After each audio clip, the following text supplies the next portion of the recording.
The great doors of Halvith groaned open, and Selah stepped into the throne hall she had crossed 100 leagues to reach, praying with every step down that long red aisle that no one waiting inside it would know her face. She kept her eyes lowered, the way a modest bride should. It was not modesty, it was arithmetic. A lowered gaze gave the court less of her to study, and Selah had spent her whole life learning to be studied and to give nothing back. The hall was vast and cold and full. 200 nobles of the north lined the walls in furs and silver, and their whispers ran ahead of her like wind through a field. "Is that the one from the broken house? They say there's nothing left of it but the girl. A poor prize for a piece. Let them whisper." Whispers, she could survive. It was the silence of a single pair of eyes that frightened her. 20 years, the treaty had been promised, and never kept. A marriage to knit 2 bleeding realms together, arranged when Selah was a child too young to understand what she was being traded for. Sealed letters had crossed the border for years, between her house and the lord she was to wed. She had never once seen his face. She told herself it did not matter. She had not in truth come all this way for him. Beneath the high collar of her gown, against her breastbone, a small iron pendant lay cold as a coin. On the inside of her left wrist, under 3 careful turns of linen, was a mark she would let no living soul in this kingdom see. "Give them nothing," her grandmother had told her, on the last night of her life. "Not your fear, not your name, not the face beneath the face you wear. There will come a day to show them who you are. This is not that day." Halfway up the aisle, it almost came undone. A man in the black and gray of the royal guard stood at the foot of the dais, scarred, still as stone, the captain of the king's own rooksworn. As Selah passed, his gaze found her and held. Not the way men looked at a bride, the way a man looks at a word he cannot quite remember. His brow furrowed, his weight shifted forward. Selah's heart slammed once against the iron at her throat. She lowered her chin another degree and walked on and did not breathe again until she felt his eyes let her go. She dared, then, to look up at the throne. The Alpha King of Halvith sat above them all, and she had not been prepared for him. He was younger than the stories, and harder broad through the shoulder, dark-haired, a stillness on him like a held breath. He was not her intended. He was only the king whose notice she must never, ever draw. And yet, for one traitorous moment, his was the gaze she could not look away from. Beside the dais waited the man who was hers by treaty. Lord Halvrik, gold at his collar, a smile already half built on his mouth, certain of the pretty thing being delivered to him. The herald struck his staff, and the rite began, and Selah counted it down the way she had counted down the leagues. The naming of the 2 houses, 4. The reading of the treaty, 3. The offering of the cup, 2. The lifting of the bride's veil, so the lord might accept his wife before the crown and the court, 1. Halvrik reached out and drew back her veil himself. For the length of a heartbeat, the whole hall leaned in. For the length of a heartbeat.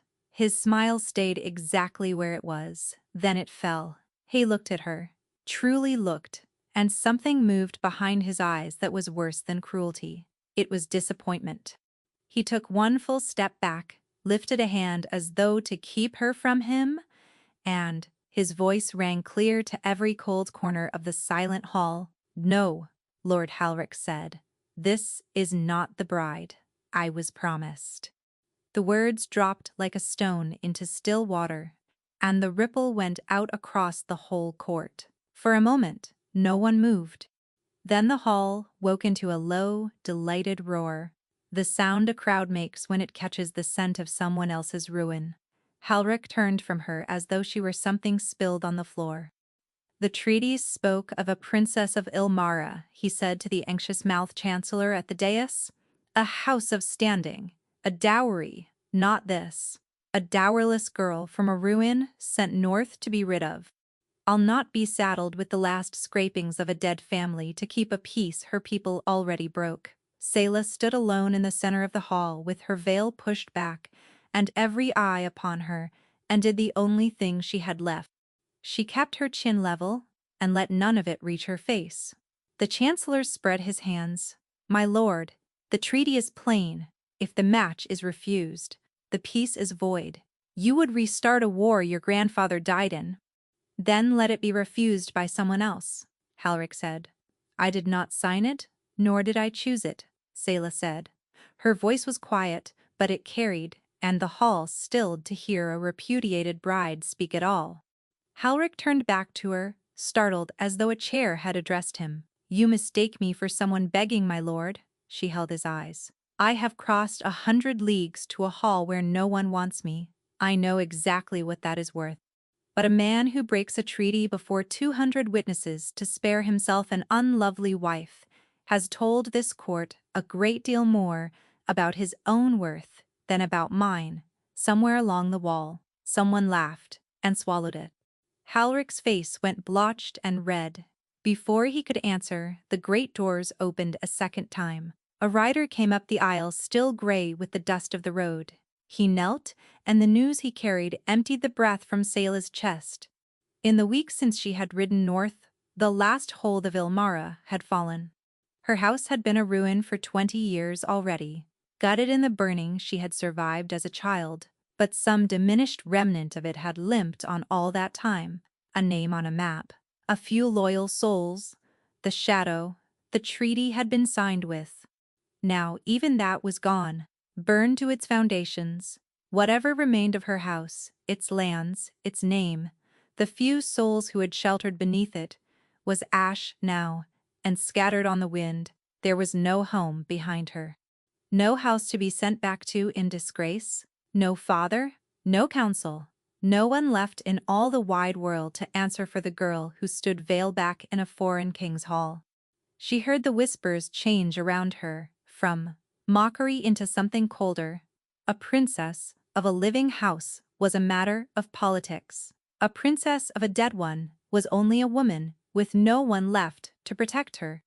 Halric smiled, recovering himself. "Well," he said, "that settles the question of the dowry." And then, for the first time, the king spoke. Enough! The word was not loud. It did not need to be.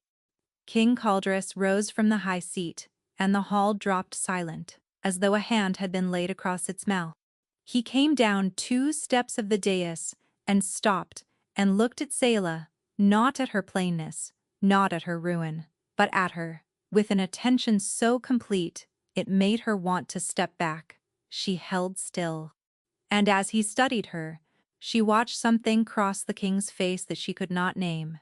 A faint frown, a tilt of the head, the look of a man straining after a sound that has stopped. "The treaty requires that a daughter of Ilmara come to Halvith," Caldrus said at last to the hall, though his eyes did not leave her. "It says nothing of who must take her. She has come. The letter is kept. The peace holds." A murmur began. He killed it with a glance. "She remains in my house." "As what?" Halric demanded. "Your Majesty." "As what?" The king was already turning away. "That," he said, "I have not yet decided." He climbed the dais, and did not look back, and left Selah standing in the center of a court that no longer knew what she was. Not a bride, not a hostage, not a guest, nor free to go. Something new, something not one soul in that hall had a name for yet, least of all her. The king's answer came before dawn, and it was not the one the court had wagered on. She was not given a cell, nor a guest wing, nor a carriage home. She was given a gray dress. It was Mistress Orsa who brought it, head of the palace household, a square, iron-haired woman with hands like a bricklayer's, and eyes that had watched 40 years of high-born nonsense, and were finished being impressed by any of it. She looked Selah up and down in the gray light of the servants' hall, and did not curtsy. "His Majesty says you're to be made useful," Orsa said. "Can't wed you, can't ransom you, can't send you back to a heap of cinders. So you'll work, same as the rest of us, and you'll eat because you work. That's more mercy than most kings would trouble themselves with. You answer to me." She held out the folded gray. "Name." For half a breath, the true one rose in Sayla's throat. The one her grandmother had made her swear never to speak aloud. She swallowed it down. Sayla, she said. Just Sayla, is it? Orsa's mouth twitched, not unkindly. Suits. No one down here carries more name than they've used for.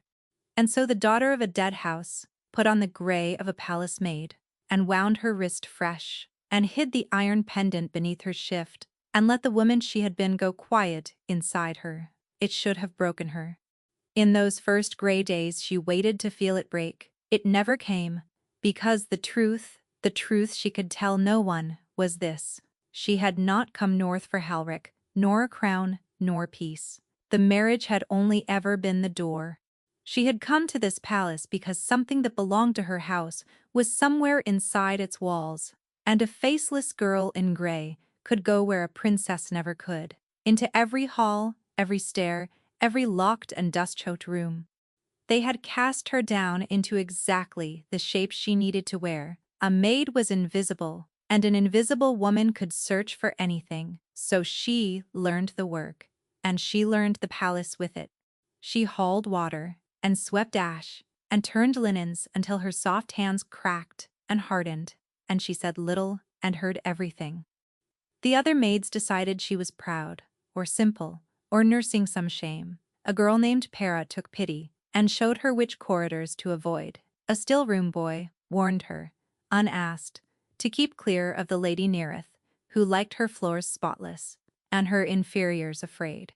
She met the Lady Neareth on the third day, cousin to the king, gowned in winter blue, beautiful the way a blade is beautiful. Neareth looked at Sayla the way one looks at a stain, deciding whether it is worth the trouble of removal. The treaty bride, she said, tasting the words, scrubbing my cousin's floors. How the great houses fall. She stepped close, and her voice dropped to something almost gentle. A word, gray girl. He let you stay to keep his precious peace. Do not mistake a king's convenience for a king's protection. Convenient things are set down the moment they cease to be convenient. She smiled. I should hate to see you set down. Sayla curtsied, perfectly, and said nothing, and Neareth swept away, irritated at having drawn no blood. She might have gone months unnoticed by the one man who mattered. She did not. It happened in the old muniment room, the disused chamber of records deep in the king's own wing, where she had contrived to have herself sent. She was on her knees among the cold hearth ashes when the door opened, and Caldrus himself stepped through. Not the king of the throne hall now, no crown, no court, only a big, tired man in a plain, dark coat with a lamp in his hand. She rose and pressed to the wall and dropped her eyes, as a maid should. Your Majesty. He stopped. She felt him go still. Not the stillness of a man startled to find a servant underfoot, but something sharper and stranger. She risked one glance up. He was looking at her the way the old captain had looked at her in the aisle, the way a man looks at a lock that will not turn. You, he said slowly. The one from the treaty, only a maid now, Your Majesty. He came a step closer, and his nostrils flared. The smallest motion, an animal thing moving beneath the man, and then a flicker crossed his face that she would only understand much later was unease. Because a shifter king knew every soul in his house by scent, fear, hope, sickness, a lie half-formed. He read them off his people like words off a page, and when he breathed her in, he read nothing at all. She was a silence where a person should be, a shape with no scent behind it. In all his life, he had never once met the like, and it unsettled him more than any drawn blade, this quiet gray girl, whose truth he could not taste. What is your name? He asked. Sayla, Your Majesty. He studied her a moment longer, this puzzle standing in his own house, this one woman he could not read. Then something in him seemed to decide. Sayla. He turned for the door and spoke, without looking back. In the flat, certain voice of a king, rearranging a life without noticing he had done it. You'll attend my chambers from tomorrow, only you. Tell Orsa I said so. The door closed behind him. and Selah stood alone in the ashes with her heart going hard against the cold iron at her breast, because the one place in this palace she could not afford to be, the one man she could not afford to be seen by, day after day through the long unguarded hours, was exactly where the king had just so carelessly put her. The king's chambers were the most dangerous rooms in the world, and now they were Selah's to keep. She came to them the first evening with her wrist freshly wound, the iron pendant flat and cold beneath her shift, and her heart beating in a way she hoped he could not somehow hear across the room. Mistress Orsa had drilled her on the doors, the hours, the fire, the wine, the turning down of the great bed. "You'll see things in there a maid forgets the moment she leaves," Orsa had said. "Forget them well, and you'll keep the place. And the head on your shoulders." The rooms were spare for a king's. A great bed, little used by the look of it, a cold hearth she knelt to feed. A table drowning in maps and dispatches, and beyond it a door, half open, to a study she was not to enter. She was on her knees at the fire when he came in, and the night began as she had feared, with silence, and with his eyes. Caldrus shed his coat and stood a moment, watching her work, and she felt the old scrutiny settle over her. That lock, that will not turn frown. She kept her gaze on the flames. A maid did not speak first. "Your Majesty, every soul in this palace shrinks when I enter a room. I can smell it on them, the small backward step they take inside themselves." He crossed to the map table and dropped into the chair there. "You don't? Either you're braver than my war council, or too foolish to know what I am. I know what you are, Your Majesty." And she sat back on her heels, and against every rule Orsa had given her, met his eyes. And a fire still wants feeding. Whoever is watching it burn. Something shifted in his face, not a smile. He did not seem a man who spent them freely, but the ghost of where one might one day go. He looked at her the way a man looks at a coin that has rung wrong on the table. The nights took a shape after that. He did not sleep. She learned it quickly. The Alpha King of Halveth lay awake with his crown like a stone on his chest, and rather than toss in the great empty bed he sat over his maps until the candles guttered. And Selah, who was meant only to tend the fire and go, found herself lingering, because a fire can always want tending, and because the silence of that room was the only silence in the palace that did not feel like a held knife. Not at first, and never much. But a king who cannot sleep and a maid who cannot leave will in time find words. He asked her things no lord had thought to ask a servant: what the southern roads were like now, what the harvest had been in the border country, whether the common folk spoke of the peace as a mercy or a defeat. And because he could not smell the shape of her answers before she gave them, he had to do a thing kings rarely do. He had to listen. "They'll say I keep you for other reasons," he told her one night, not lifting his eyes from the map. His voice was flat, deliberate. "The court. They'll already be saying it." Selah's hands went still on the poker. "Let them," he went on. "But you'll hear it, and you'll begin to wonder if it's expected of you. It isn't you tend the fire? You keep the room, nothing else is owed in here, and nothing else will be asked. If any man in this palace tells you otherwise, king or no, you come to me." At last, he looked at her. "Do you understand?" "Yes, Your Majesty." Her throat had gone tight in a way she had not braced for. "Good." He bent back to his maps.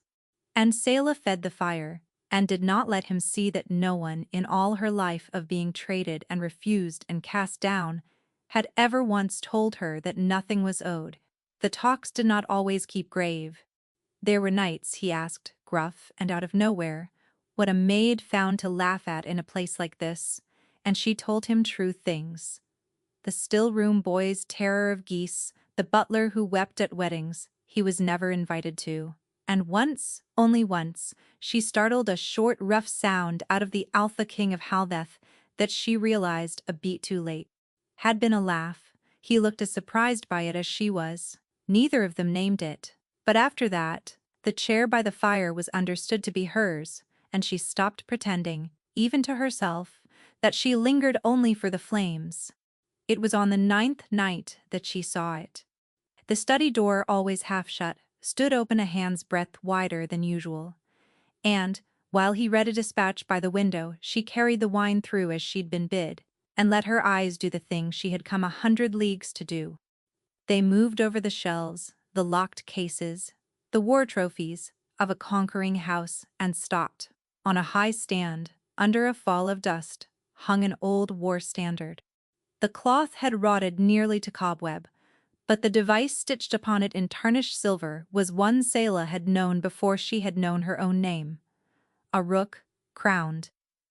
The mark of her house, the mark beneath the linen on her wrist, hanging in the private study of the Alpha King of Helveth, like a stag's head over a hearth. Her hand did not shake. She had trained too long for that. She set down the wine, and curtsied, and withdrew. And only when the door was shut behind her did she let herself breathe the truth. It was here. Whatever had truly become of her house, some piece of it had ended here, in this king's keeping, and he sat beneath it night after night, and did not know what it was, or did not care to. She had found her thread. Now she had only to pull it without hanging herself upon it. The danger, when it came, did not come from the standard. One night she reached across him to trim a guttering candle, and a dispatch slid from the table. They both moved for it at once, and his hand closed over her wrist to keep her from the inkpot. Over her left wrist, over the 3 turns of linen, his thumb pressing the very place the rook was burned into her skin. He felt the binding beneath her sleeve. She saw him feel it. His grip did not loosen. His eyes came up to hers, and the question was already forming. What is this? Why is a maid's wrist bound? An old burn. Your Majesty, she said, before he could speak it, from the kitchens. It shames me. I keep it covered, a lie, clean and quick. And she waited, as she had waited for the veil to lift in the throne hall, for the world to end. He let her go. You needn't cover it in here, he said. And he turned back to his maps, and did not see her press her bound wrist to her chest as though it might otherwise cry out the truth of her. But the room was changing her, and she did not learn how much until it was nearly too late. It happened on a night she was too tired to guard herself. He had spoken of his brother dead, in the last war, spoken of him plainly, without weight, which was how she knew the weight was unbearable, and something in Selah had ached open in the dark, a grief answering a grief. Across the room, King Caldrus went utterly still. His head came up, his nostrils flared, and on his face was an expression she had never seen there and would have given anything not to see. The look of a man who has, for one impossible instant, caught the scent of something in a room he had believed was empty. He was staring at her, at the girl, with no scent, at the blank he could not read. What? He said softly. Are you? He did not press her. That was the worst of it. He let the question fall, because he was a man who kept his own counsel and expected others to keep theirs. But she saw it lodge behind his eyes, and she understood that a king who cannot read a woman by scent will set himself to reading her every other way instead. She had believed being invisible was the danger. She had been wrong. The danger was being seen. Word of the scentless maid moved through the palace, the way rot moves through fruit, slowly. And then all at once, in a court of wolves, a person no one could smell was not a curiosity. It was a terror, in the order of things. The servants decided among themselves what such a woman must be. A witch, said the laundry girls, who veiled herself in some hedge charm, so honest folk couldn't know her. The king's kept woman, said others, masking her scent, so the Lady Nerith couldn't prove it on her.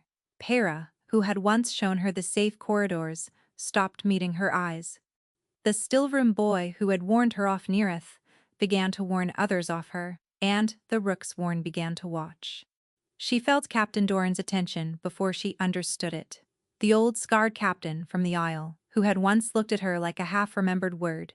Now he looked at her like a locked gate he meant to have open. He was there when she crossed the upper gallery. He was there when she carried the king's wine. Once she turned a corner and found him simply standing, waiting, and he said, in a voice like dragged gravel, "A person with no scent is a person with something to hide, girl. In this house, that's no mystery. It's a threat." He let her pass, but after that she felt the eyes of his men on her everywhere, counting her steps. She lived now by a discipline she had thought she'd left behind in Ilmara. Each dawn, she rewound the linen on her wrist and checked the knot twice. Each night she slept with the iron pendant fisted in her hand, so no maid sharing the dormitory might glimpse it swing free. She learned which floorboards in the servants' hall carried sound, and never once spoke her own thoughts aloud. Not even in prayer. It was not enough. One gray morning, she came back from the wells, to find her narrow cot dragged from the wall, and her small chest of belongings open on the floor. Comb, second shift, a stub of candle, everything turned over. Nothing had been taken. That was the message. Two of Doran's men stood in the doorway, unhurried, watching her take it in. "The captain likes to know his house," one of them said, and they were gone without another word. Selah knelt and folded her few things back into the chest with steady hands, and thought. They came looking for a charm, a warding stone, some witch's trick to explain the scentless girl. And found nothing, because there is nothing to find. The ward is in my blood, and a blood truth could not be searched out of a room. It could only be bled out of a body. She understood then the true shape of the trap she had walked into. Her blood, the very thing that made her the heir, that hid her from a shifter's senses, was the thing that would hang her here as a spy. She could not explain her scentlessness without revealing what she was. And what she was, in this kingdom, was the ghost of the house their kings had put to the sword. Matters broke open at the king's own table. She was serving at a small supper of the inner court, Nerith among them, gowned in silver, watching Selah pour with a small pleased cruelty already curling her mouth. As Selah set down the wine, Nerith turned her cup so it caught the maid's hand, and the red went across the white cloth and down the front of Selah's gray. "Clumsy," Nerith said, delighted. "But then, what can one expect? They say she has no scent. Cousin, did you know? None at all. My mother always told me the soulless smell of nothing." She tilted her head. "Perhaps we ought to have her looked at before she is alone with the king again." Selah stood dripping and silent, chin level, and reached for the cloth to right her own humiliation. "Leave it." The king had not raised his voice. He did not raise it now. He was looking at his cousin with a flat cold that killed the laughter in the room's throat. "She has no scent," Caldress said, "because that is how she was born, and no woman answers to this court for her blood. You spilled that wine, Nerith. You will apologize to the one you spilled it on, or you will leave my table and not sit at it again." The silence was total. Selah did not move. She could not. No one had ever stepped between her and a blade before. Nerith's face went white, then a mottled red. "Forgive me," she said to Selah through her teeth, each word a splinter drawn slow. And she rose and left, and the look she threw back from the doorway was not one Selah would forget. The king had meant it as a shield. It fell on her as a sentence. For a great man to defend a nobody before his court was not mercy in a place like Halveth. It was a declaration. By the next morning, the whole palace had turned the story over and found in it the worst of all its possible meanings, that the king had chosen the scentless maid and the king's own cousin had been shamed for her sake. Selah had gone from a curiosity to be watched into a piece to be removed. She felt it in the cold turn of every shoulder. She saw it in the way Doran's men no longer troubled to hide their watching. And somewhere above stairs, in a silver room Selah had never seen, the Lady Nerith was no longer content merely to hate her. She had begun, instead, to plan. She found the truth, the way she found everything, in that palace, on her knees, unseen, where no one thought a maid could be. The old muniment room had a second door. Selah had found it in her first week, a low servant's passage behind the shelves, choked with dust, that ran the length of the king's wing and let a gray girl slip between rooms without troubling the corridors. She used it to search. She was using it the night she heard the voices. They came through the wall from the small council chamber, muffled but clear, and she knew them both at once. The Lady Nerith, and a man's voice, oiled, familiar, that turned her cold. Lord Halric, who had refused her in the throne hall and ridden south in disgrace, and who was, it seemed, not so far south as the court believed. Selah pressed herself to the dusty stone and did not breathe. Cannot simply move on a crowned alpha, Halric was saying. His guard would tear us to pieces. His guard answers to whoever holds the crown, Nerith said. That is rather the purpose of a guard. Caldrus is one bad winter and one lost battle from a court that would thank us for it. No heir, no mate, and now no sense. Mooning over a scentless scullery girl at his own table like a green boy. We need only make the fall look like his own doing. And the girl, Halric's voice sharpened. The maid. There is something wrong about her, Nerith. I stood at an altar and looked into her face and could not smell fear on a woman being ruined in front of 200 people. That is not a hedge charm. A silence. Then, Nerith, slower, thoughtful, and all the more terrible for it. No, she said. It isn't. Silk rustled as she moved. My grandmother told me a story once, to frighten me to my sleep. The old Rook Kings of Ilmara. The line our house unseated. Their blood ran silent, she said. You could not smell them coming. It made them very difficult to kill.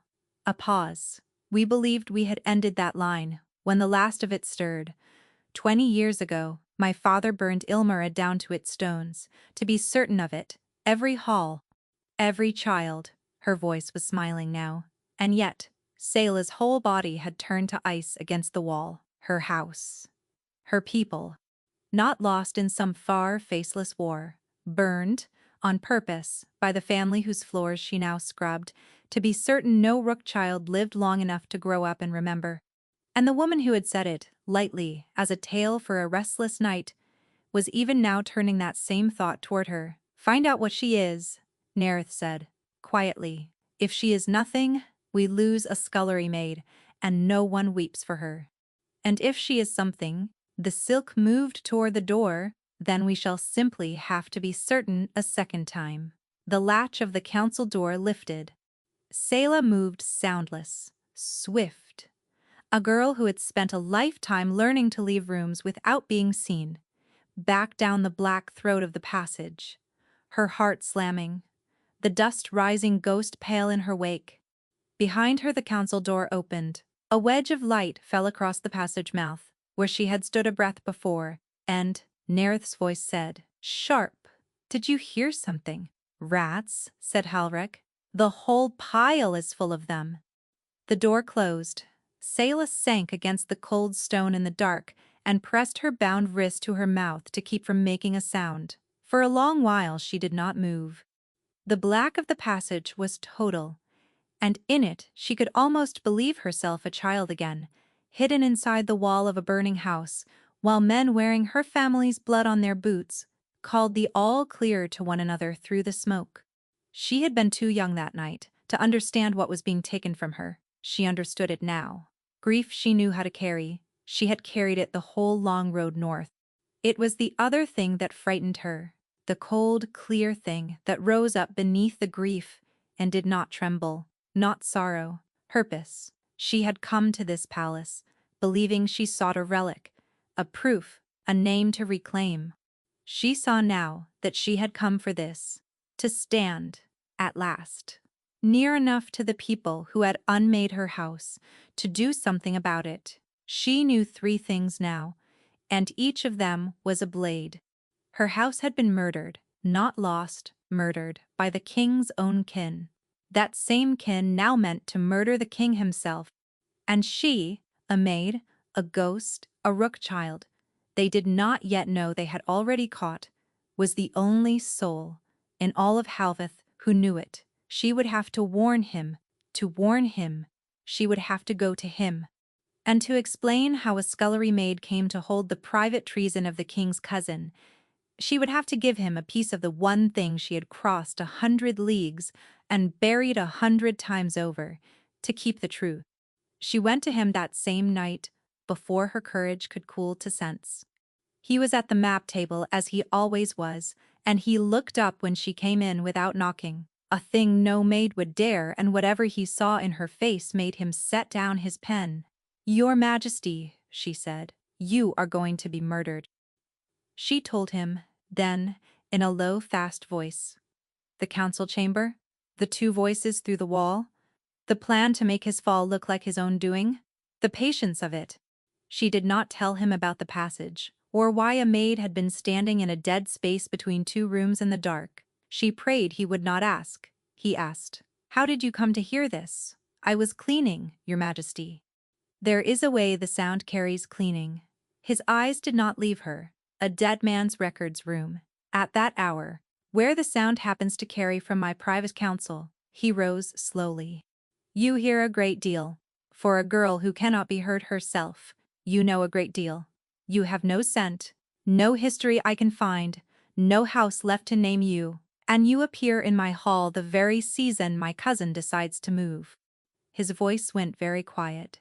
"Tell me, Selah, if you were me, if you could not read a single true thing off the one person in this palace you cannot read, what would you think you had, standing in your chambers at midnight, warning you of treason?" The floor seemed to tilt.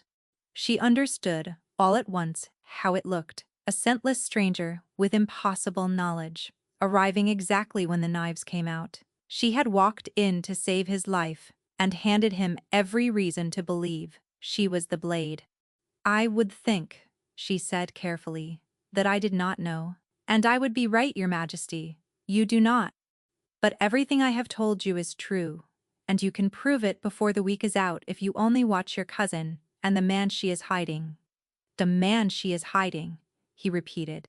"You would have me believe Halric is back at court when I signed the order that sent him south with my own hand.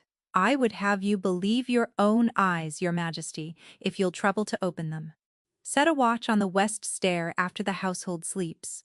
Then call me a liar, if you still can." She had never in her life spoken so to anyone set above her. She did not know where the boldness came from, except that a man's life weighed more than her place. For a long moment, he said nothing. Something worked behind his eyes, not the suspicion she'd braced for, but something harder to bear, because it looked like a decision that was costing him. "Go back to the kitchens," he said. She blinked. "Your Majesty! You will not attend my chambers again. You'll take no tray to this wing, carry no wine to my table, cross no gallery where I am. Orsa will find you work below stairs, and you will keep to it, and you will keep your head down, and you will be in every way the nothing this court already believes you are." His voice had gone flat as slate. "Do you understand me?" She stood very still while it went through her, cold and complete. She had told herself she expected nothing. She had told herself the honest room was a thing she was only borrowing. But she had let herself be warmed there, night after night, and now the king was setting the warmth down the way one sets down a thing that has stopped being convenient. Nerith's words, exactly, come true in his mouth. "Yes, Your Majesty," she said. "Good." He turned back to his maps and did not look at her again. She curtsied to his back and left, and did not let herself run until the door was shut. In the cold corridor, she pressed her bound wrist to her chest, over the mark, and the pendant, and the fast hurt beating beneath both, and thought, "I should be glad I warned him, and he is rid of me, and rid is safe." It did not feel like safe. It felt like the veil lifting all over again, like being looked at, fully, and found to be not what was wanted. What she could not know, walking away, was that King Coldris sat a long time, after she had gone, without seeing the maps at all, that he had sent her from him, not because he believed her a spy, but because he had believed every word. And a man who has just learned that his cousin will murder anything he is seen to value, does not keep the one unguardable, unreadable, unbearably valuable thing where his cousin can watch him value it. He had not set her down. He had hidden her. It was the only way he knew to keep her alive, and it looked, from where she stood, exactly like the end of everything. The blow came 4 nights later, and it did not come for the king. Selah had gone back to the nothing she'd been ordered to be. She hauled ash and scrubbed flagstones, and slept in the maid's dormitory, with the pendant fisted in her hand, and told herself the ache under her ribs was only weariness. 4 nights, she was no one. On the 4th, someone came to make her no one forever. She woke to a hand over her mouth, and the cold line of a blade at her throat. The dormitory was black and full of sleeping breath. The man leaning over her cot smelled of leather and cold iron. She could not smell fear on him, or intent, or anything at all, because she could smell nothing, ever. But she had survived one massacre in the dark as a child, and her body remembered how. She bit down hard on the hand. She drove the heel of her palm up into his throat. And in the half-second his grip broke, she was off the cot and running, bare feet slapping stone, out into the servants' corridor with the man and now a second shadow at her heels. She ran the way she had run once before, a lifetime ago, through smoke, toward any door at all. She did not scream. Screaming was for people who believed someone would come. She ran for the muniment passage, the one black seam of the palace that was hers, and she almost reached it. A hand caught her hair and hauled her back, and the blade came up, and Selah saw the thin silver sheen along its edge and knew, with the strange flat calm of the truly cornered, that this was the end of it. Then the corridor filled with something vast and furious, and the man holding her was simply gone, torn away, flung into the wall, and King Caldra stood between her and the knives, with no crown and no guard and murder in his face. He had not been able to stay away. She would understand that later. She understood nothing in the moment, but that the Alpha King of Halveth was there, in his shirt-sleeves, fighting 2 of his cousin's men in a dark corridor with his bare hands. He was terrible to watch. Even shift-bound, on 2 legs he moved like the wolf still inside him, fast, economical, certain. He broke the first man's arm. At the elbow he turned for the second. And the second man, falling back, did the one clever thing he did that night. He threw the blade, rather than swung it. Caldras put himself in front of Selah without seeming to decide to do it. The silver bane knife took him high in the side, buried to the hilt, and she heard him make a sound she would hear in her sleep for the rest of her life. Not pain, but something worse, something like grief, as the metal went in, and the poison with it. The assassin ran. Caldras stayed on his feet, 1 heartbeat, 2, his hand closing around the hilt. Then his knees went, and Selah caught what she could of him, and the 2 of them went down together in the dark. "No," she was saying. "No, no, Caldras." The palace woke to chaos. Guards, torches, the healer dragged from her bed. Selah would not leave him, and in the confusion, no one thought to make a scrubbing maid leave anything. So she was there when the healer drew out the blade and went gray at what she found along its edge. "Silverbane," the woman said. "Whoever wanted this done wanted more than his death." She looked up. "This will not kill an alpha. It is worse than that. It kills the wolf and leaves the man." They saved his life across the next 3 days. They could not save the other thing when the fever finally broke and Caldras woke, clear-eyed, and reached the way a shifter reaches, without thinking. For the animal that has been part of him since boyhood, there was nothing there. The wolf was gone, silent. A room in himself burned out and empty, the way Ilmara had been burned empty. And Selah, watching his face as he understood it, knew exactly what that silence felt like, because she had been living inside one her whole life. He did not weep, he did not rage. He simply turned his face to the wall, and the Alpha King of Halveth, who had thrown himself in front of a knife for a nameless maid without a thought, lay very still and grieved the thing no healer could give back. And Selah, who had been sent from his chambers, did not leave them again. She had no standing to be there. She came anyway. Mistress Orsa, who missed nothing that happened below her stairs, simply stopped assigning the scentless girl to any duty that would keep her from that wing, and told the questioning maids that a housekeeper's reasons were a housekeeper's own. So, Selah brought the water, and changed the linens, and fed him broth, when the great proud man could not lift the spoon without his hand shaking, and she did it without pity, because she, of all people, knew that pity was the one thing that would break him. She talked to him the way she had in the honest room, about nothing, about geese and weeping butlers, until the stiffness went out of his shoulders. She was there at night when the loss was loudest. Once, near dawn, he woke to find her asleep in the chair, with her hand still open on the coverlet in the place his own had been, and he lay a long while and did not wake her, and something in the ruined man began, without his leave, to mend around the shape of her.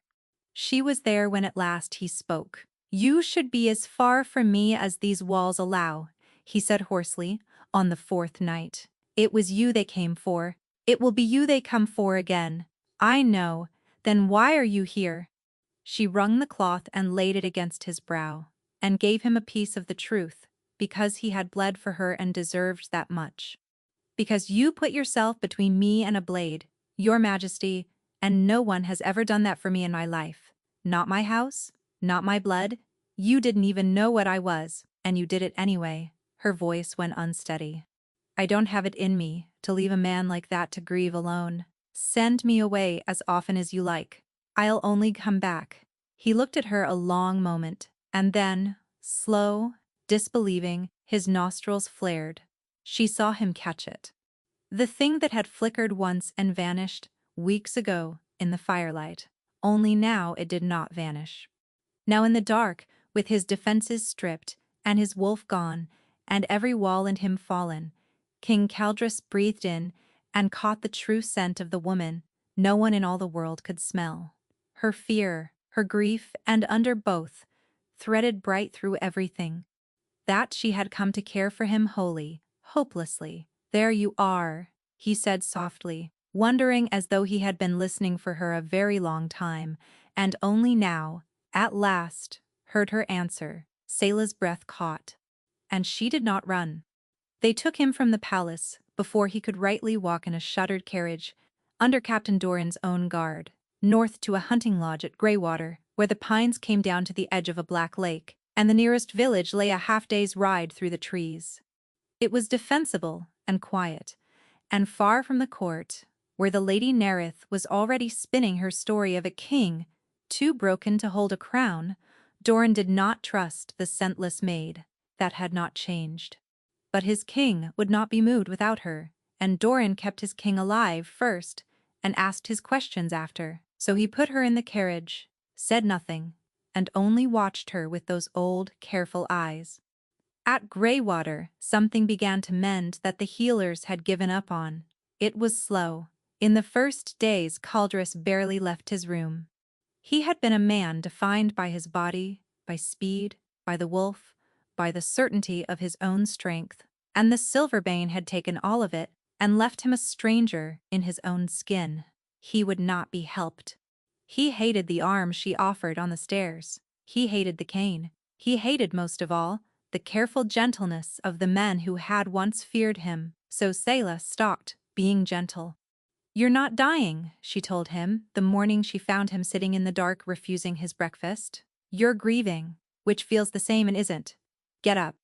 The lake is frozen at the edges, and I want to see it, and I'm not allowed to wander a strange wood alone, so you'll have to come and be useless at me outdoors, instead of in here." He stared at her, this maid who spoke to the Alpha King as though he were a sulking boy. And then, for the second time in his life, she startled the ghost of a laugh out of him, and he reached for the cane. They walked. That was the beginning of it. Every day a little farther, along the Black Lake, into the White Woods, the king leaning on a stick and a scrubbing maid, pretending not to slow her steps to match his. The honest room had followed them north, and grown walls of open sky. Out there where no court could see, the careful distance they had kept fell away by inches. She learned the shape of his rare smile in daylight, the way the hard line of him softened when he forgot to hold it. He learned that she could throw a stone clear across half the lake, and where she had learned it, he did not ask, and she was grateful, and told him anyway, a little. "There was a lake where I grew up," she said before. Before, he repeated. He had learned not to reach for the things she left unsaid. It was one of the reasons she was falling, and could not stop. One evening, the snow came down thick over the black lake and drove them in early, and they sat by the fire not speaking, and she looked up to find him already looking at her. Neither of them moved. The fire ticked. Outside, the whole white world had gone silent, and inside, the honest room had shrunk to the span of a hearthrug and the small, dangerous distance between two people who had run clean out of reasons to keep it. "Selah," he said. "Only that." Her name, in his mouth, like a question he did not believe he had the right to ask. She could have closed the distance. She wanted to, so badly her hands ached with it. But she was a locked house with one room left unopened, and she knew that if he ever truly came inside, he would find the rook waiting there, and everything would change. So she made herself rise and bank the fire and say goodnight, and she carried the ache of the almost up the stairs with her, and lay awake holding it, and told herself it was enough. It was not enough. She had only had a great deal of practice at surviving on not enough. The worst night was the full moon. She had not known what it would do to him. She found out when she heard it through the lodge walls near midnight, a low, terrible sound, a man trying not to scream. She went in without knocking.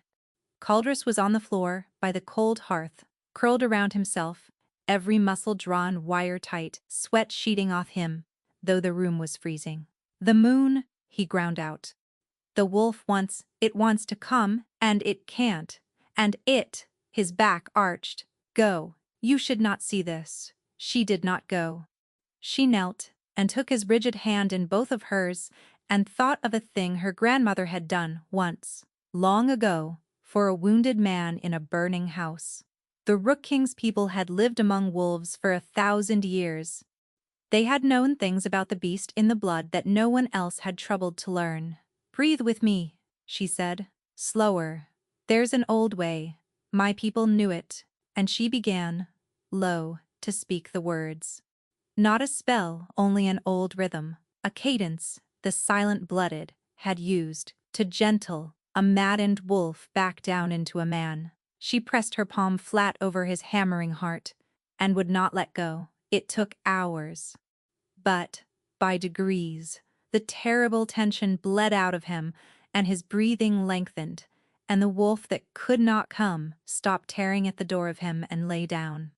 When it was over, he lay spent in the firelight, her hands still on his chest, and looked up at her with an expression she had no armor against. "How," he whispered, "does a maid of no house know how to quiet an alpha's wolf?"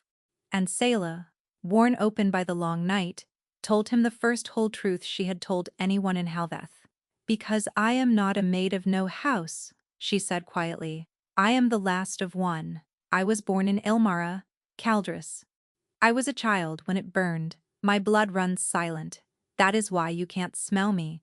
Why no one can. It isn't witchcraft. It's only what's left of a people your kingdom put to the sword." Her eyes stung.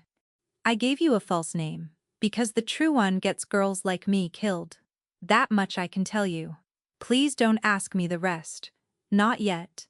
He was quiet a long time, holding what she'd given him. Then his hand came up and covered hers where it lay over his heart. "Ilmara," he said softly. "I was a boy when it fell. They told us it was war." Something moved in his face, the beginning of a terrible understanding. "It wasn't war, was it?" "No," she whispered. He did not ask the rest. He only held her hand against his heart, in the ashes of the fire, and let the silence be the truth for both of them. That was the night she nearly told him everything. It would have been so easy to say the whole of it. The rook, the crown, the oath. The fact that she had come to his palace, not for peace or marriage, but to find what remained of her murdered house and reckon for it. And more than that, to give it up. To let go of the cold, clear purpose she had carried all this way, and simply stay here, in this lodge, by the Black Lake, with this ruined, honest man, and be no one's queen and no one's weapon, only Selah, only his, forever. She wanted it so badly her chest ached, but she knew what she was. She was the rook heir, and the Rooksworn were oath-bound to her line, not his. And the moment that truth was spoken aloud, she stopped being a woman a king could love and became a claim to his throne, a rival crown, a cause for war, the one thing that could strip him of the last of what he had. To keep what they had, she had to keep the largest part of herself locked away. So, she said nothing. She held his hand over his heart until he slept, and loved him in silence, the way her blood did everything. She was still telling herself she had a choice when the world found them. It was Doran who brought it. 3 mornings later, grim as a graveyard, a dispatch crushed in his fist. The Lady Nerith had not waited for the king to die. She had stood before the full court and named him unfit, a shift-broken alpha, a wolfless king, unable by the oldest law of Helveth to hold the crown. And she had called the lords to set him aside and raise a fit ruler in his place herself. The coup had come, and a king who could not shift, hidden in a lodge in the north with a scentless maid, had until the next full court to answer it, or lose everything and his life along with it. They rode back into a court that had already buried them. The great hall of Helveth was packed to the walls, the same hall where Selah had once walked 100 leagues to be refused. Only now the whispers were not for a broken bride, but for a broken king. Nerith stood at the foot of the dais, in cloth of silver, radiant, certain, a ring of lords already gathered to her like iron filings to a lodestone. Halric was at her shoulder, and on the high seat where Caldris should have sat, no one sat at all. They brought the king in on his own 2 feet. At least, he had refused the litter. He walked the length of that vast hall on a cane, slow and upright, Doran grim at his side, and Selah 3 steps behind in her grey, and the court watched a wolfless alpha cross his own hall, and did not trouble to hide its pity. Cousin. Nerith's voice was honey and grief, pitched for the room. You should not have come. You should have stayed in the north and spared yourself this. She turned to the lords. Look at him. I take no joy in it. He is my blood. But the law is older than any of us. Helveth is held by the strength of its alpha. A king who cannot shift, cannot defend this realm. He cannot even defend himself. He hides behind a scentless servant and calls it a reign. Her eyes flicked, cold, to Selah. My lords, it is time. The lords began to move. The Rooksworn along the walls shifted their weight, uncertain, caught between the king they served and the law they knew. And Selah saw the exact moment the room began to turn, saw Doran's hand tighten on his sword, saw 2 guardsmen step toward Caldris, who were not stepping to protect him. Caldris tried to rise. He got a hand beneath himself on the arm of a chair that was not a throne, and the effort cost him plainly, and the whole hall watched their broken king struggle up an inch and saw in it every last thing Nerith had wanted them to see. He would not hold them. Selah knew it before he did. She had a heartbeat to choose, her secret and her safety, and the last locked room of herself, or him. It was not, in the end, a choice at all. Selah stepped past the king into the open center of the hall and reached up and unwound the linen from her left wrist. Before you set a king aside, she said, and her voice, trained over 20 silent years to give nothing away, rang through the hall like a struck bell. You will want to know who is standing in your court. She held up her bared wrist, and there, burned into the skin above her pulse, black and unmistakable was the mark the whole of Helveth's Rooksworn had been sworn to before their fathers' fathers were born. A rook, crowned. The silence that fell was absolute. My name is not Selah, she said into it. I was born Izaveth, of the house of the crowned Rook, last daughter of the Rook kings of Ilmara. The line this court believed it burned to ash 20 years ago. She turned slowly, and let every noble in that hall see her face and the mark together. You could not smell me, because my blood runs silent, as my mother's did before me. You called it witchcraft. It is only the oldest crown in this kingdom, walking your halls in a grey dress. Because the people who murdered my house left one child alive. Her eyes found Nerith, who had gone the color of tallow. Ask her how she knows the Rook blood runs silent, my lords, Selah said softly. Ask her whose father put Ilmara to the torch. She told the tale herself, in the dark. Not a month passed, I was listening. And then, into that ringing silence, an old scarred voice spoke from beside the dais. I knew you, said Captain Doran. He came forward, this man who had watched her, hunted her, distrusted her from the first hour, and there were tears standing in his hard old eyes. In the aisle, the first day, I looked at you, and I could not think why my heart near stopped. He went down, slowly, heavily, onto one knee, before her, his fist over the Rook stitched at his own breast, the mark she had never understood the guard still wore. The Rooksworn have a story we are not taught to say aloud. That our oath is older than this dynasty. That we kept the Rook over our hearts, for a house that was gone, out of a habit no one could name. I thought it superstition, an old accident of thread. His voice broke. I have worn your crest above my heart for 30 years, your grace, and never once believed I would live to serve the hand it belonged to. He drew a slow breath, and when he spoke again it was in the cadence of a vow. The Rooksworn were sworn to your house before ever they were sworn to his. That oath does not lapse, it does not pass. It waits. He bowed his head. It has been waiting, he said, for you. And down the length of that vast hall, one after another, in a sound like a great slow wind through the pines at Greywater, the royal guard of Helveth knelt to the maid they had scorned, and bowed. It was not a command that moved them, no one had given one. It was the oldest thing in the room, waking up.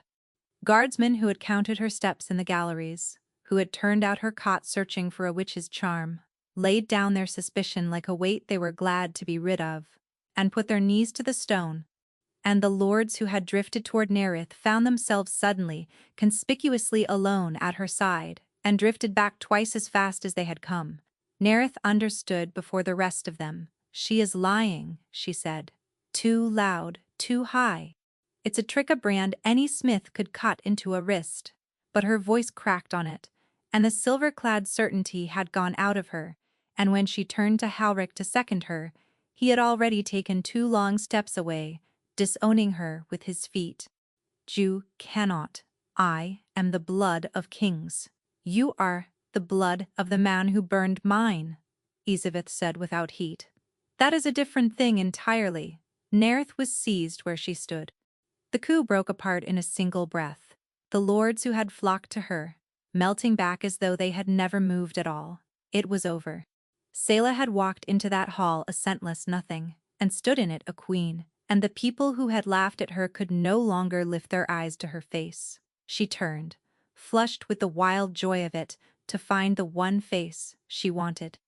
And Caldrus was looking at her the way a man looks at a door swinging shut. The hall wanted to crown her on the spot. It was a strange, dizzying thing to be lifted in a single afternoon, from the lowest floor of a palace to its highest seat. The lords who had scorned the scentless maid now bent themselves double before Izaveth of the crowned Rook. Nerith was taken to the black cells beneath the keep to await judgment for the murder of a king's peace and the murder of a house.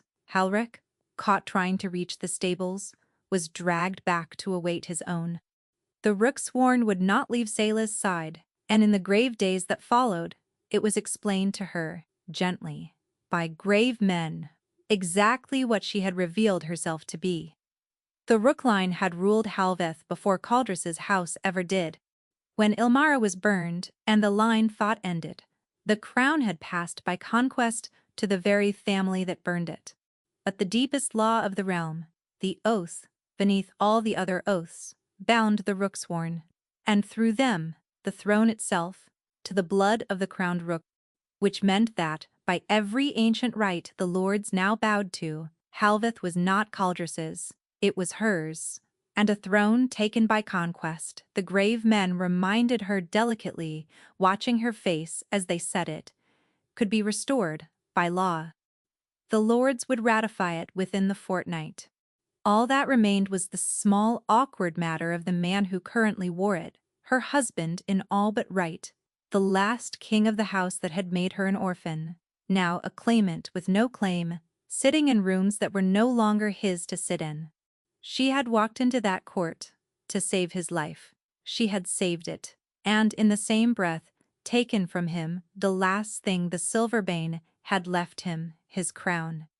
They put her in the Queen's apartments, which had stood empty a generation, and dressed her in colors instead of gray, and called her Your Grace, until the words stopped sounding like a mistake being made. It should have been the answer to everything she had come all this way to find.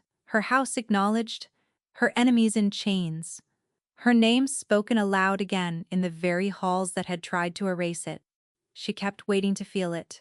The cold, clear purpose finally satisfied. The ledger of her whole burned family balanced at last. Instead, she felt only the empty chair beside the one they meant to give her, and the silence where a certain rare, rough laugh should have been. She did not understand at first why he had gone so quiet. She found him that night in the honest room, their room, the only one in the palace that had ever felt like theirs, packing the maps into a case with his own unsteady hands. "What are you doing?" she asked. "You'll want these rooms," he said, not turning. "They're the king's rooms. You're the queen." He said it lightly. It did not reach his eyes. "I've asked Doran to see me to the border keep in the morning. It's quiet there. A good place for a man to—" He paused. "Step aside," gracefully. The floor tilted, exactly as it had the night he sent her to the kitchens, and she understood, at last, that it had been the same thing then as it was now. He was doing it again. "No," she said. "Isavith. Don't." The name was still strange in his mouth. She hated it there. "You promised me once that this room had no use for anyone's shame. Don't you dare start carrying it in here now." "It isn't shame." He turned finally, and the look on his face undid her. "It's the truth, and I'll say it plainly, because you deserve one man in this palace who tells you the truth. You are the rightful queen of Helveth. You always were. My family sits on your throne because it butchered your house to take it, and I have worn a stolen crown my whole life and never known it." His jaw worked, and even that I could fight if I were whole. "I could stand beside you and let the lords make what they liked of two crowns joined. But I am not whole. I am a wolfless alpha who cannot cross a room without a stick, who could not keep a single one of my cousin's men off you without catching the knife in my own side. You are a queen, Selah, and I am the broken thing standing between you and everything you were born to." He shook his head. "You have spent your whole life being handed to lesser men to serve other people's peace. I will not be one more. I'd sooner give you the crown clean and take myself out of your way." Silence. The fire cracked. And Selah looked at this man, this stubborn, ruined, unbearably good man, trying to hand her a kingdom and call it love, and felt the last of her old caution burn entirely away. "Is that what you think this is?" she said. Her voice shook. "That I climbed out of the ashes of my whole murdered family and crossed 100 leagues and stood up in that hall for a crown? That I would trade you, of all the things in this world, for a chair?" He did not answer at once. He looked down at the case of maps in his hands, as though he had forgotten he was holding it, as though it were the last argument left to him, and he already knew, in his bones, that it was a poor one. "I think," he said quietly, "that you were never once given the chance to want something for yourself. I'm giving it to you now. Take the throne, Isabeth. Take everything they owe you. Let me be the one thing you don't have to carry." For one terrible moment, she could not move. She had faced a burning house, and a poisoned blade, and a hall packed with lords who wanted her gone, and none of it had frozen her the way this did. The sight of the one person who had ever truly seen her, choosing, out of the purest love she had ever been shown, to remove himself from her life like an obstacle. And he picked up the case of maps and moved past her toward the door, and she saw that he truly meant to do it, to walk out of the honest room, and out of her life at first light, believing to the very end that he was giving her a gift. He got as far as the door. Caldress. Something in her voice stopped him with his hand on the latch. She crossed the room to him slowly, deliberately, a queen and a maid, and neither, and she took the case of maps out of his hands and set it down on the floor. "I have spent 20 years," she said, "being told what I am: a bride, a burden, a ruin, a rook, a queen. Every soul who ever looked at me saw a thing they wanted, or a thing they feared, and not one of them, not one, in 20 years ever once asked me what I wanted." She took his face in her hands, the way he had once cupped nothing at all, and called it precious. "You did, in this room. You asked a scentless nothing what the harvest had been, and whether she was afraid. And then you listened to the answer. Do you understand what that is? You are the only person in the whole of my life who ever cared what was inside the face I wear. And now you want to walk out that door and hand me a crown instead, Isabeth. I don't want the crown." The tears were coming now, and she let them. "I want the man who told me nothing was owed. I want the one honest room. I want you, Caldress. Not whole, not shifting, not able to stand without a stick. You, exactly the ruin you are. I loved you when I believed I would have to hide from you for the rest of my life. Do you truly think a broken wolf could frighten a woman who has been broken since she was a child?" She laughed, wet and fierce. "We are the same. We are both the last of something. Let us not be the last of it alone." He stared at her, and she watched the careful walls he had built, his whole life stand against it, and fail. "You would give up a throne," he said hoarsely, "for me." "I would give up 10. She pressed her forehead to his. "Being loved was never meant to be about what I am. That was always the whole of it. Let me be loved for who I am, and let me love you for who you are. And let the crowns sort themselves out after Dearie." And Caldress, Alpha King of nothing, king of the one honest room, stopped fighting. He kissed her.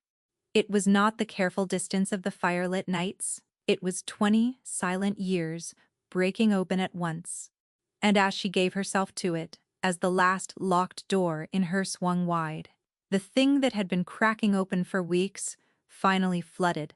Her blood, silent since her birth, silent through fire and exile and 100 leagues of hiding, opened to him.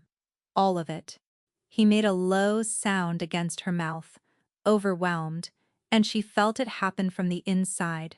The scent of her rushing into him like a held breath finally let go, every truth she had ever buried pouring off her skin, at last, for one person in all the world to read. "That's the mate bond," he breathed, wondering, his brow against hers. "It's been forming since the first night. Every time you fed that fire and would not run from me. My wolf knew you, before I did." His hand spread over her heart. "It knew you were mine. That's why I couldn't send you far enough to keep you safe. That's why I caught the knife without thinking. You were already mine to protect." She pulled back just far enough to see his face. "All those weeks you could not read me," she said. "And it drove you half to madness." "It did." His thumb moved over her cheek. "I told myself it was suspicion, that a king ought to know who stands in his rooms. It was never suspicion. It was a man starving for the one cent in all the world that was closed to him. I think some part of me knew that the day I finally caught it, I would be lost past all saving." He breathed her in again, slow, like a man who still could not believe the door had truly opened. "I was right, and you were mine," she whispered. And deep beneath the silence the silver bane had left in him, so faint that only a bonded mate, pressed heart to heart, could ever have felt it. Something answered her, a stir. The shadow of a wolf, not slain after all, only sleeping, and turning now, at long last, toward the sound of its own true name. She felt it, and said nothing, only held him the tighter. This man who had lost his wolf in the act of saving her life, and was, without yet knowing it, beginning to find it again in her arms. She had come to Helveth to take something back from the house that had ruined hers. She had never once imagined she might be the one to give something back instead. Neither of them spoke of it yet. There would be time. For now there was only the honest room, and the fire, and two last of their kind, who had, against everything the world had done to them, chosen each other. They were joined in the spring, in the same great hall, where a lord had once refused her. There was no veil this time. Isaveth of the Crowned Rook walked the length of that hall, with her face bare and her wrist bare and the rook plain above her pulse, for every soul to see, and the court that had once craned its necks to laugh at a scentless maid rose. The two oldest crowns in Helveth were joined that day, the rook line and the line that had once unseated it. The long wound in the kingdom's history was at last stitched closed. The Rooksworn stood at every pillar with Doran at their head, and the old captain wept again, and did not care who saw in the crowd. Where once she had carried their trays, stood the people who had known her as no one at all. Mistress Orsa, who had handed a friendless girl a name to hide behind, and a place to stand, and who now held herself very straight and let the tears run down her seamed face, without shame for them. The maid Para, who had stopped meeting her eyes in the corridors, and who could not meet them now for the opposite reason, and who mouthed, when the queen glanced her way, a small and stricken "Forgive me." Isaveth answered with the barest nod, because there was nothing in it to forgive. She, of all people, knew the price of being afraid of a thing you could not understand. Nerith watched from the cells below and was not brought up. Her judgment had already been spoken quietly in a small room, by a queen who declined to make a spectacle of the woman who had turned her family's murder into a bedtime story. She would live, she would simply do it in the dark, and unremembered, which Isaveth had decided in the end was the more honest justice. To give the woman exactly the erasure she had tried to give a whole house. Halric was brought up. It was Isaveth herself who had ordered it. That the man who had refused her at this very altar should stand in the front rank and witness what he had turned away. He knelt when she passed because everyone knelt, but she stopped before him, and for one moment the whole hall held its breath. "You told this court I was not the bride you were promised," she said, pleasant and clear. "You were right, my lord.